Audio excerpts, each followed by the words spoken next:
Hello నమస్తే అస్సలాముఅలైకుం. Morning సిక్నెస్‌కి ఈ remedy చాలా బాగా పనిచేస్తుందండి. చిన్నపిల్లలకి మార్నింగే స్కూల్ ఉంటుంది కదా! వాళ్ళని లేపి బ్రష్ చేసేటప్పుడు వాళ్ళకి వాంతులాగా వికారంగా ఉంటుంది. అలాంటప్పుడు ఈ రెమెడీ చేస్తే చాలా రిలీఫ్ అనిపిస్తుంది. అలాగే పెద్దవాళ్ళకి కూడా ప్రెగ్నెన్సీ లేడీస్‌కి కూడా ఇవి నోట్లో వేసుకొని చప్పరించుకుంటే వికారం అలాంటివి ఉండదు. అల్లం కూడా మన హెల్త్‌కి మంచిదే కాబట్టి యూజ్ చేయొచ్చు. అలాగే నిమ్మకాయ, సాల్ట్ కూడా మంచిదే కాబట్టి వీటిని అల్లాన్ని చిన్న చిన్న ముక్కలుగా కట్ చేసుకొని అందులో సాల్ట్ కలిపి 2 నిమ్మకాయల జ్యూస్‌ని తీసుకొని పిండుకోవాలి.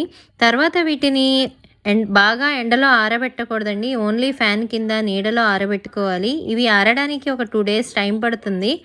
ఇలా ఎండిన తర్వాత వీటిని ఒక గాజు సీసాలో వేసుకుని స్టోర్ చేసుకుని మనం డేలో ఎప్పుడైనా తీసుకోవచ్చు. మనకి దగ్గు నుంచి కూడా ఉపశమనం కలుగుతుందండి. కళ్ళి వస్తుంది కదా! ఆ కళ్ళికి కూడా ఇది బాగా యూజ్ అవుతుంది.